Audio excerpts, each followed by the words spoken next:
Hi guys and welcome. I am Enigmius and today finally the Nether Crawler is done and we're actually going to go take a look at it right now. We're going to see what kinds of things it can do and we're going to talk about some of the things that I would do differently if I were to start the build all over, which I am not going to be doing anytime soon.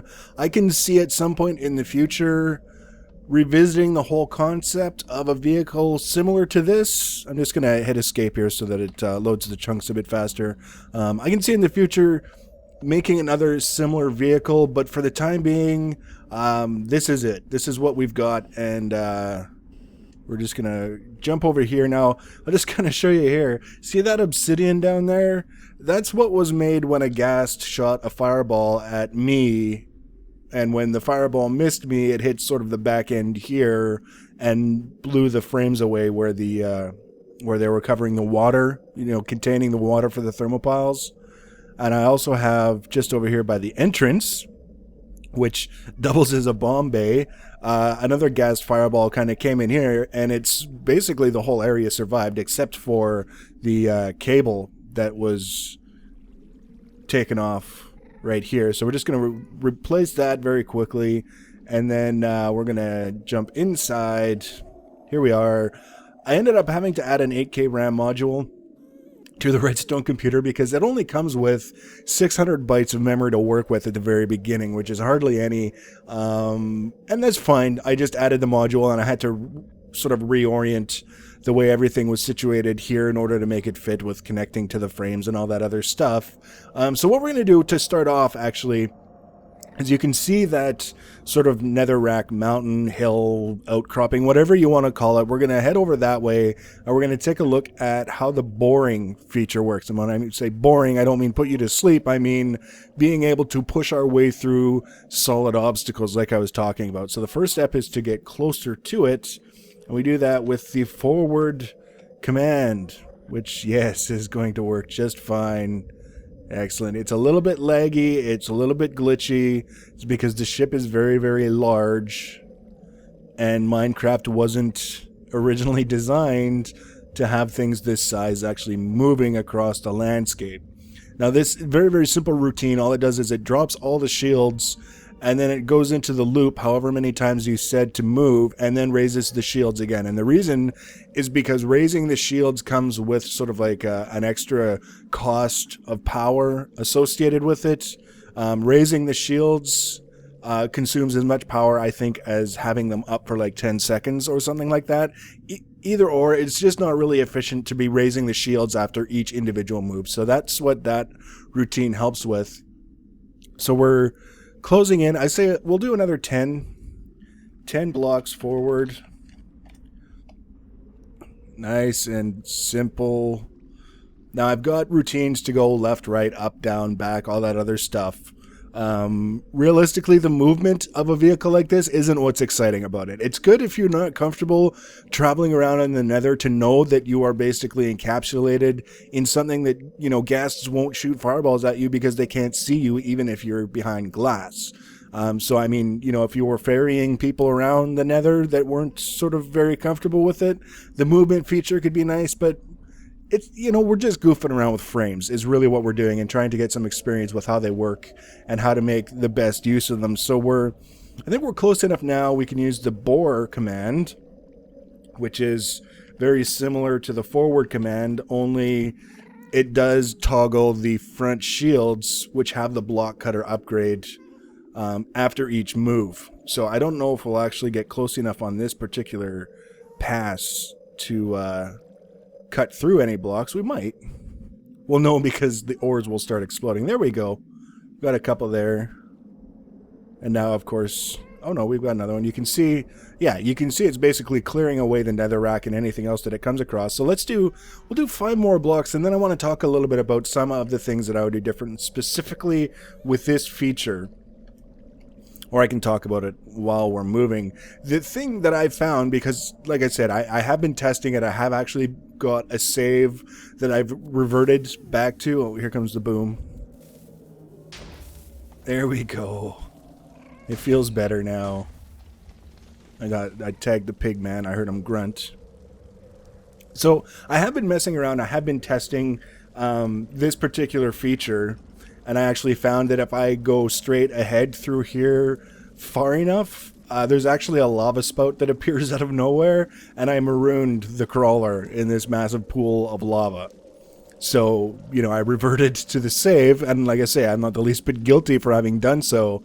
But it did, first of all, raise a couple of things. One, if I were to continue as I've been going now, I'd probably get another 10 blocks before I'd drop to about 1 frame per second because of all of the blocks just kind of hanging out there.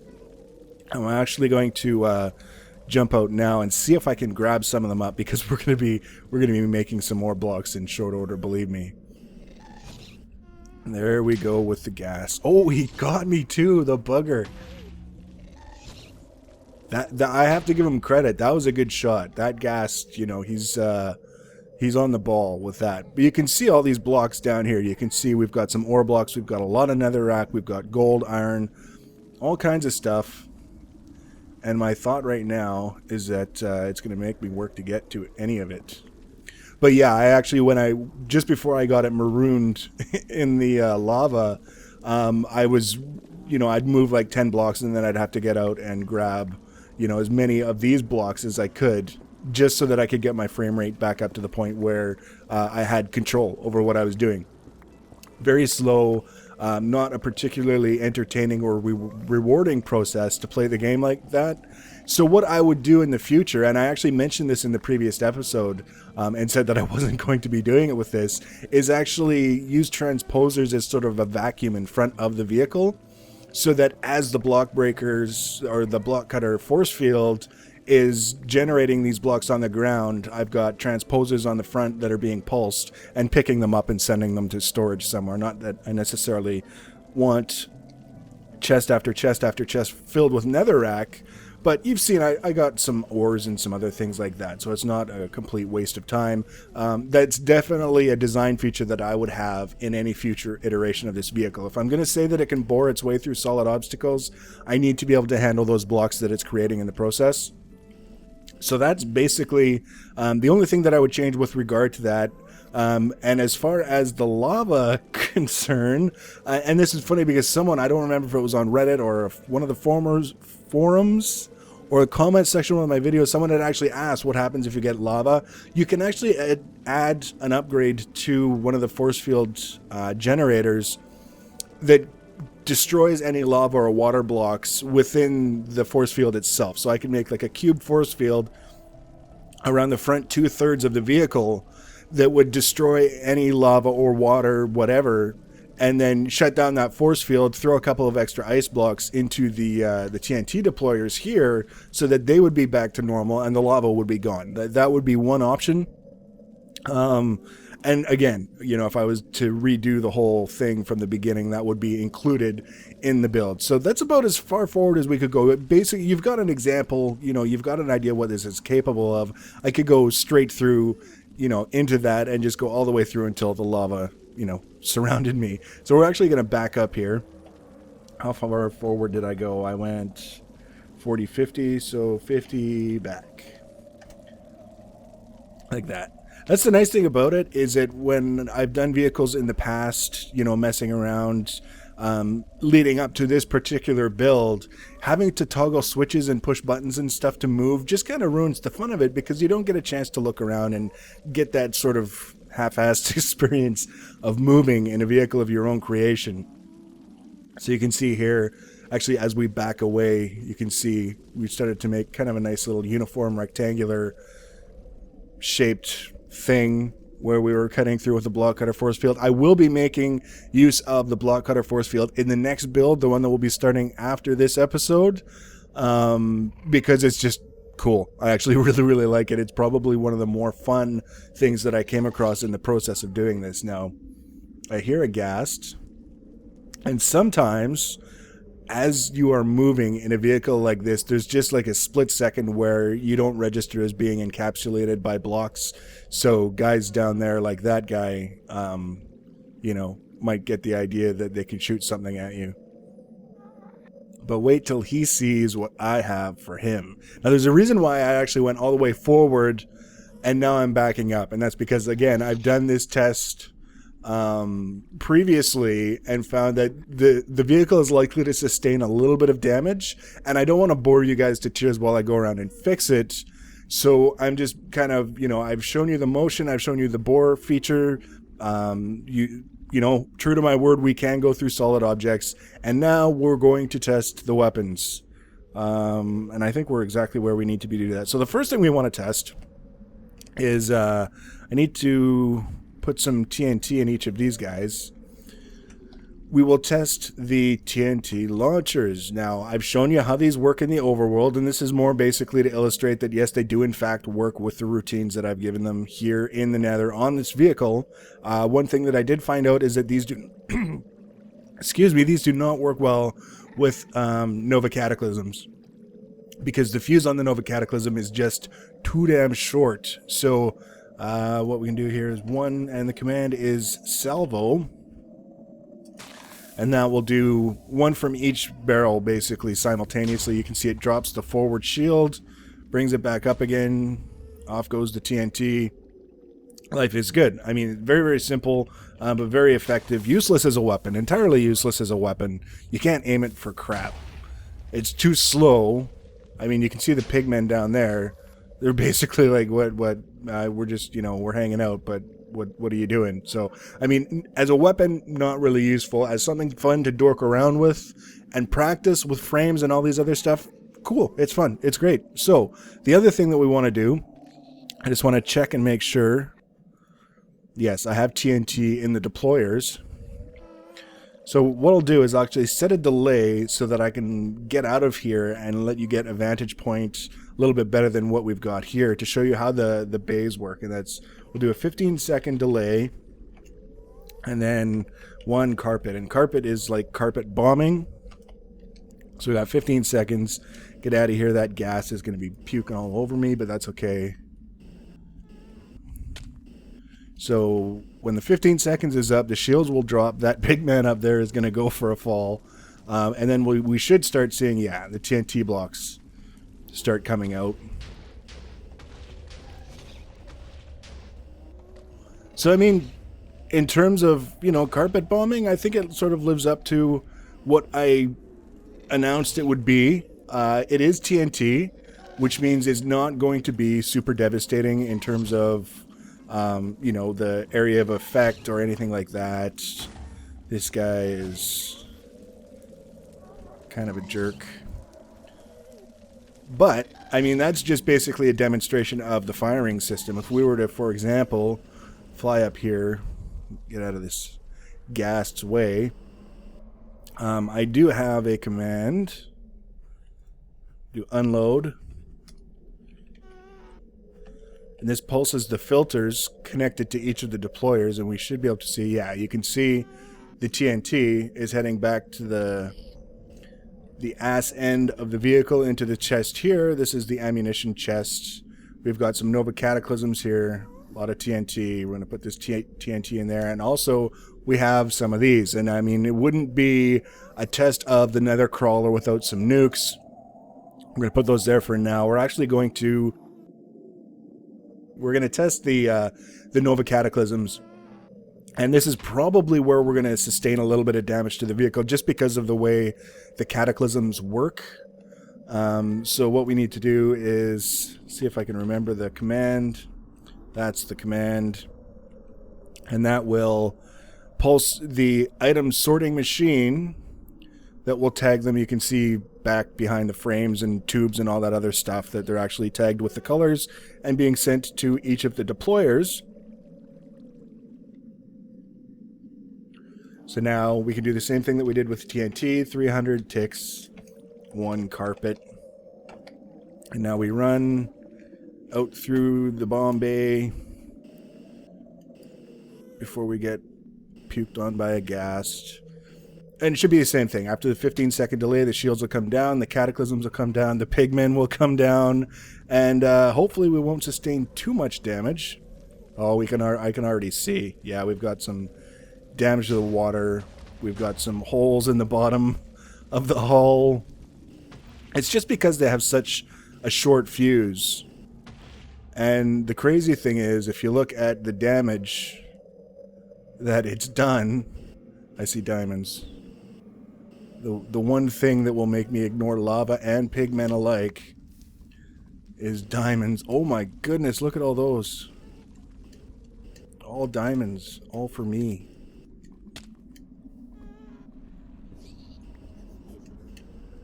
Yes, I am going to make you sit and wait while I dig out these diamonds, because why not? They're diamonds.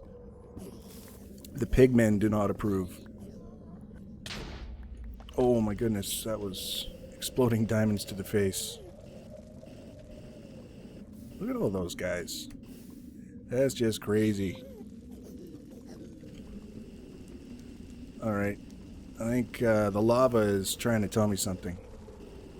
So this basically from Nova Cataclysms. Lots of ores exposed, lots of pigmen falling. They want to be mad at me, but they can't get to me because there's a giant friggin' hole. But, I mean, this is all well and good. Once we get the ship patched up, we're actually going to throw down a nuke and see if we can't finish the job of clearing to bedrock.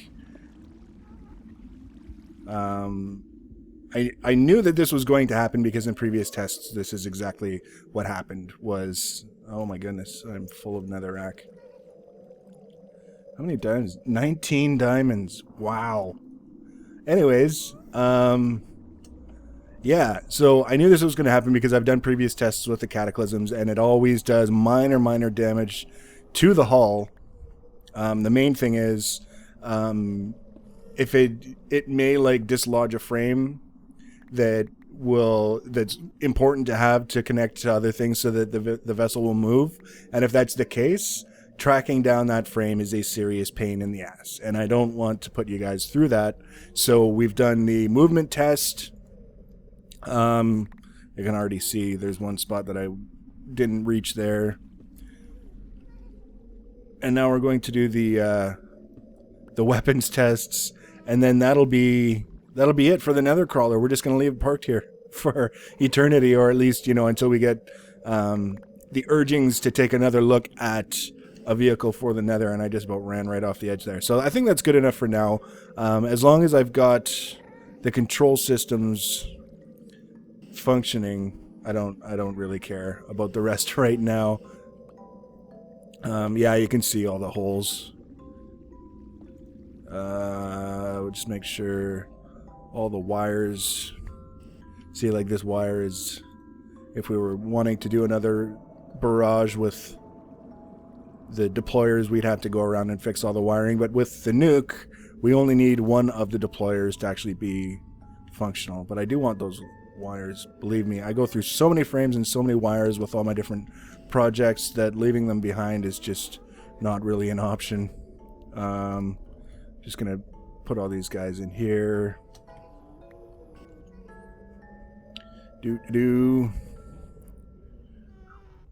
Alright, so as long as this guy is connected, we should be fine.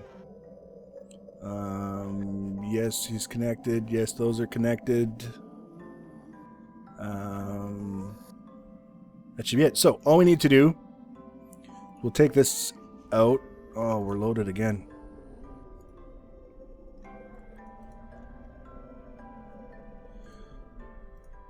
New Cataclysm, and we will trade it for a nuke.